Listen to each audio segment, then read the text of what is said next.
is the promised offspring? Welcome to section 5, where we want to spend some time considering the key to the master plan. We've already established some very powerful clues that suggest that Jesus Christ is the key to the master plan. And this section will focus on Jesus, why we need him. We'll see what relevance a man who lived 2,000 years ago has to us in our lives today. In an earlier section, we looked at a series of special promises that God made to some of the faithful men and women of old. These promises outline the means by which God intends to make his master plan happen.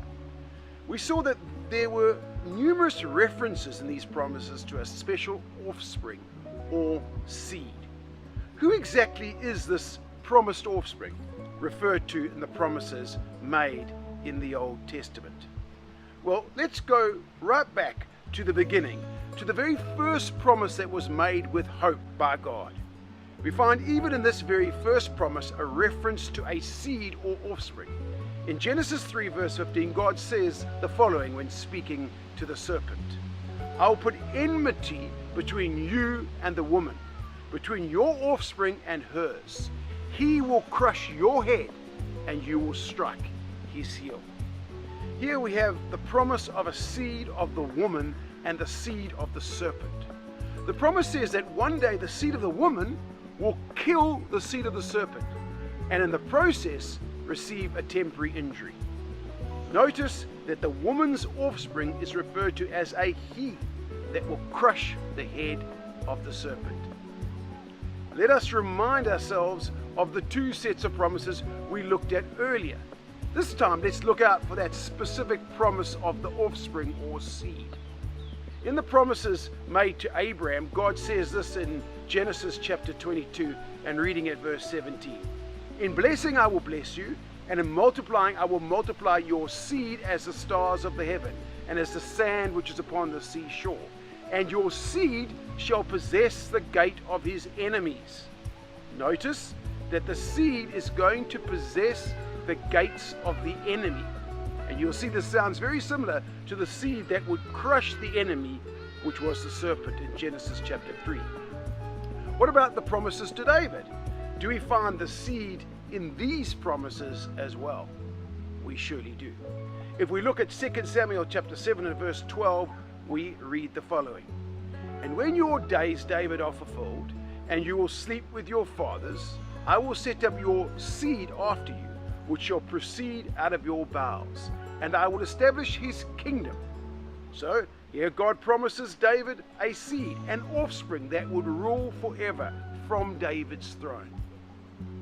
So one thing is for certain: this seed is the key to God's promises. And if he is the key to God's promises, then he is most certainly the key to God's master plan. So who is the seed? Who is the offspring? The answer to this question is in fact well established in the New Testament. Two references provide us with enough evidence to draw a very firm conclusion. In Luke chapter 1, the angel Gabriel says the following to Mary, reading from Luke chapter 1 and at verse 31, "And behold, Mary, you will conceive in your womb and bring forth a son, and you shall call his name Jesus. He will be great and be called the Son of the Highest, and the Lord God will give him the throne of his father David, and he will reign over the house of Jacob forever, and of his kingdom there will be no end."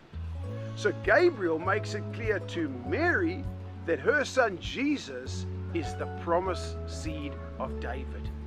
Well, you might say, does that mean he's also the seed, the same seed that was promised to Abraham? Perhaps they were different.